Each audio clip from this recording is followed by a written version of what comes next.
Welcome to another episode of the Impro Pod podcast. My guest today is Sean Wilson, who's a film journalist and author. So you've just written a book called The Sound of Cinema. Can you tell us a bit about that? Yeah, it encompasses the entire history of film music, which is a passion subject of mine and something that I've channeled professionally through interviews with various Hollywood composers. So the book begins in the early silent era, moves through the development of synchronized sound through the golden age, through the 60s and 70s into the modern age, encompasses a lot of key figures like Charlie Chaplin, Max Steiner, Bernard Herrmann, Jerry Goldsmith, Hans Zimmer, who helped reshape the industry. Passion project of mine. So it encompasses quite a lot of stuff then. Yeah. How do you talk about film music? Because I can play music and I kind of understand music on a certain level, but if I was to put it into words, I would struggle, I think.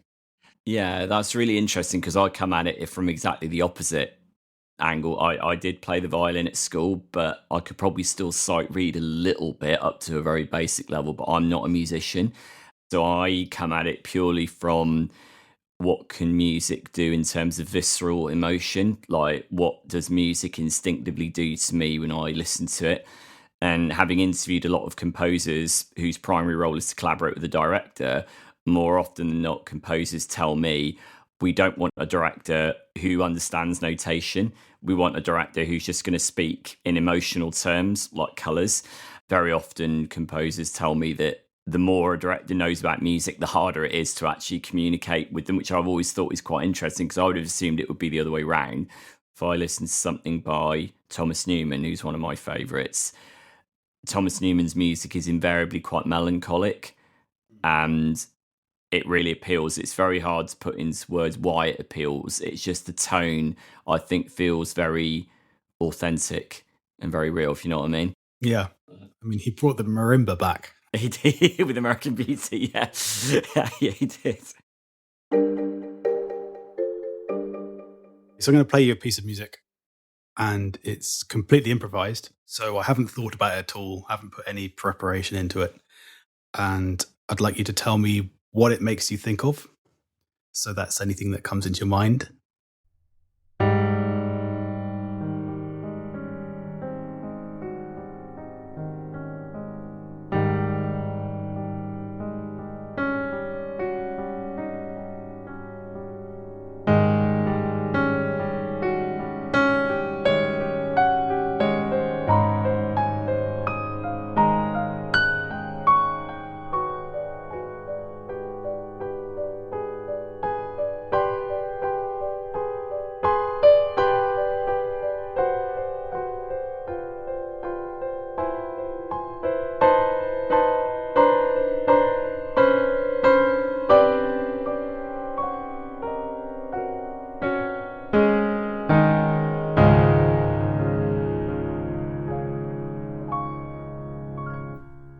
Wow, that was exceptionally ugly, actually. So what do I think? With the exception of the uptick at the very, very end, it sounded like a lot of it was in quite a minor key and it was graceful and elegant, but there was the sense of maybe ominousness or anticipation about it. So you had those big declamatory chords as well, which were mixed in at the beginning. It felt like something was being announced that could be either for good or for ill, and it built. And I like the way that it built because the music wasn't overtly telling me whether to be happy or sad. It was kind of in the middle. Again, apart from that bit, the flick at the end, which kind of gave me that uplift. Because I was going to quite an ugly place there. But it's interesting how you thought it was quite more graceful than I did. I mean, again, I don't know whether that's me responding because I'm not a player. I mean, clearly when you're playing it, you're putting more into it than what I'm putting in listening to it. You're putting in all the effort. But yeah, I thought there was a flow, but maybe a slightly pensive kind of flow. That's what I love. If music can create what I feel is a sense of tension or complexity, which is what I thought that did.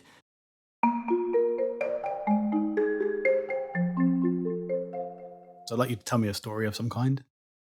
And then I will break the story down and improvise a soundtrack to it.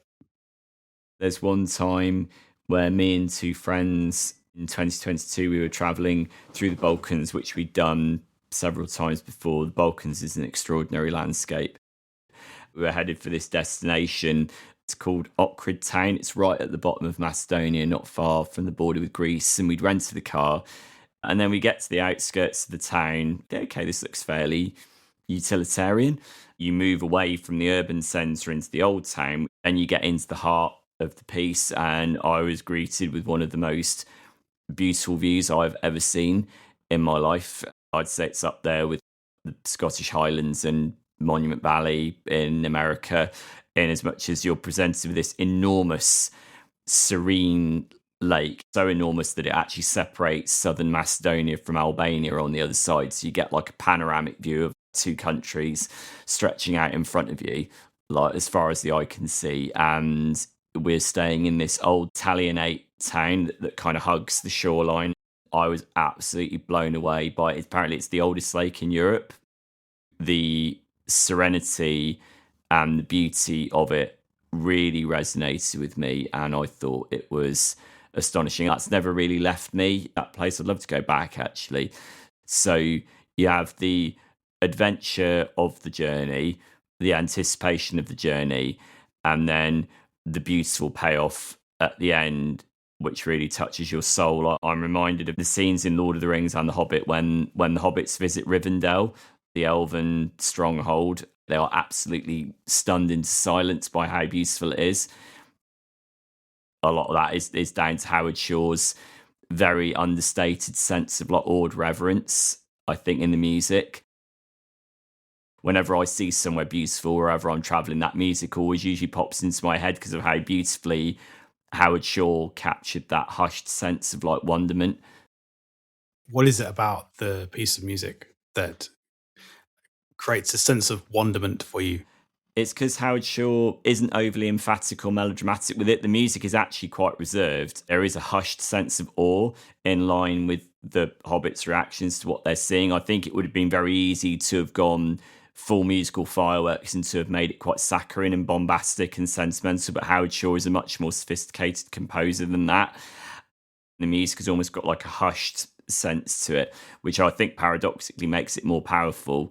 It's the relatively quiet nature of the orchestra and the tonality of the choir, which I think uses Elvish in its lyrics.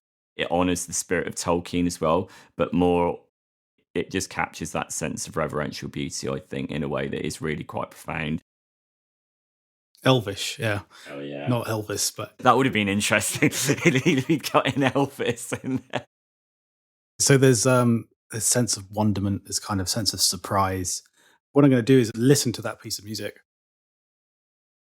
and just be influenced by it in some way, which I haven't done before on the podcast. And so, it's this sense of wonderment, this sense of kind of surprise. I won't be able to play it on the podcast, but I'll put a link to it and people can listen to it if they want to. Okay.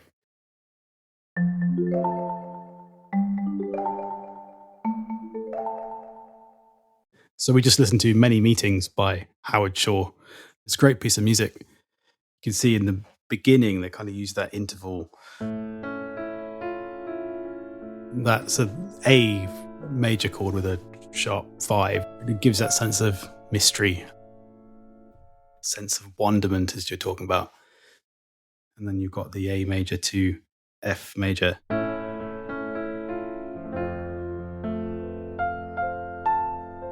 So it's kind of a resolution, but it's a surprising one. It's not telling us overtly how to feel. It's suggesting the potential of what's to come, I think, really. The film is a journey and the music is a journey. I think that may be what you're alluding to with the intervals. As the music takes us on a journey, we are going to continually be taken by surprise, as with the visual language of the film as well. Howard Shore does that magnificently well. The tubular bells in there to give it that shimmering, resplendent quality. When you've got the sunlight glinting off a beautiful surface, I think of that music like shimmering and shining in line with what we're seeing in the film, right? And so there's also the Hobbit theme that comes in.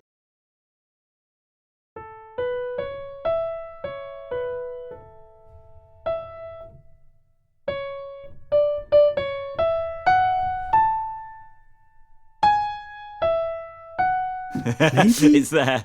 I recognise it. Yeah. Funny, just trying to pull that out of the air.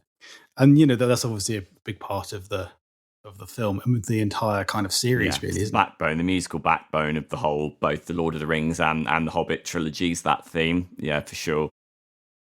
Back to your story then about Lake Ohrid in North Macedonia.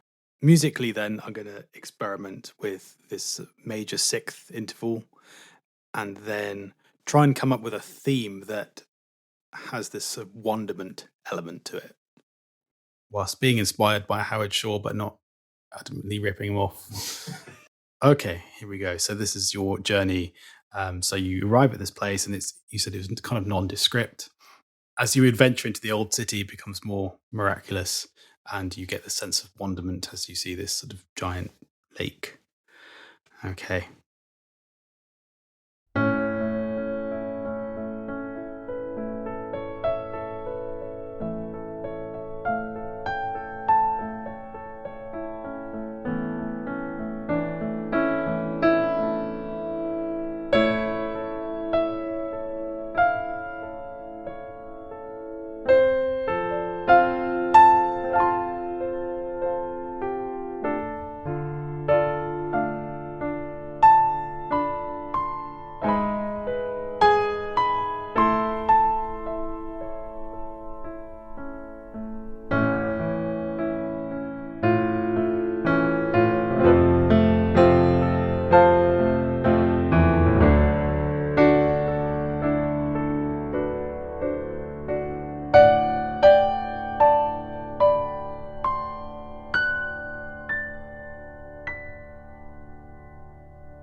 Just left it open-ended because I knew you loved that. Was beautiful, and you captured it perfectly. Well, yeah, you leave it open-ended because just like on my journey, you don't know where the journey's going to go from there, right? I got a sense, again, in the second half of that, the intervals became more spaced out, which is in line with almost like this vista opening up in front of you. As you stop to take a breath, everything slows down. So the music is kind of aligned with what I would be feeling in that moment.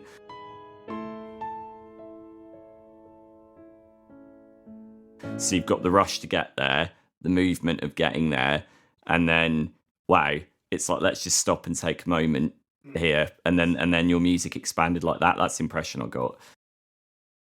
That's interesting. So the sense of expansion. So it's sort of like the rush to get there. It all kind of slows down.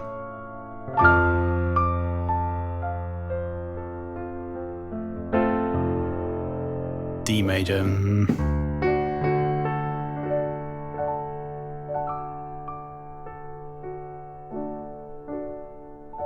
Oh, look at the lake, man. Oh, that was my voice. If only I'd had your music. But that is literally it. Because the lake is very old. It's almost like the lake contains wisdom in and of itself, and I think that's what that music conveyed there. It conveyed like depth of wisdom and the sense that secrets are like contained within it. I think what spacing of the intervals and the tone of the music you conveyed there conveyed perfectly what my impressions were of the oldest lake in Europe.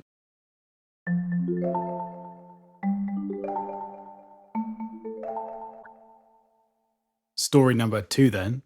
So I travelled to London a lot for meeting people, networking with people.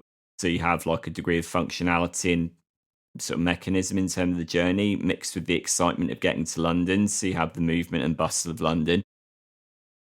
But then within London, you do have areas with the potential to surprise. I went to visit a particular pub in the Limehouse area, not far away from Canary Wharf. This pub is called The Grapes, and it's owned by Ian McKellen, who sadly wasn't there. Apparently he was there the day before I was, but it didn't really matter because the pub is an absolute gem. You imagine the classic British pub, right? I'd never been here before. And it's kind of got oak panelling, low light. It's got like the brass spittoons everywhere, menu with very hearty food on it. And then at the back, you've basically got the windows looking out onto the Thames. It just felt like a little haven, you know, right in the middle of a very, very big, busy city. It felt very quiet. It felt like a lovely little enclave, kind of like stepping back into the past almost in a way. So there was a lot of nostalgia in there. It's just made the chance to escape from the outside world for a few hours prior to leaving and going back into the madness. So I suppose you have that move into peace and quiet, and then the emergence back out. There were only a smattering of other people in there. So it must have been because it was midday during the week. When you think of the classic image of the British pub with the very deep shadows and the very like dark aesthetic, not dark as in forbidding, but dark as in inviting and like cozy. This was the middle of September. It wasn't like a winter day or anything, but it still felt very inviting. So non-pretentious. Exactly that. So I'm going to get a sense of this pub musically. And so it's kind of non-pretentious, but it's sort of relaxing. And then I'll try and get a sense of the going back out into the street and the bustliness of that. Okay.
How did that work for you? Spot on. Yeah, I felt that the warmth and the spacing of the chords in the opening bit had a kind of inviting, almost like folksy. I think that you got that with the music, that inviting sense of charm and that warmth. And then clearly, yeah, the movement in the second half, ranging up and down the scale, was kind of like bustle. So you have a greater bustle of notes in the second half. So it's kind of more unpredictable in a way. Whereas I suppose in the first half, you're arranging notes together more carefully. I was going for that just 1 to 5, but kind of mixing it up and doing it in different ways. I mean, it's kind of comforting that. And then kind of inverting the chords. You've got C major. And then back to the G. So you've got the basic version. Very safe. And then you've got the inversion and maybe adding a 9 to the C major chord. And then back to the G, but it's an expanded chord, and then just playing around with that. So just going from C to G basically, but in different ways. Yes. Yeah.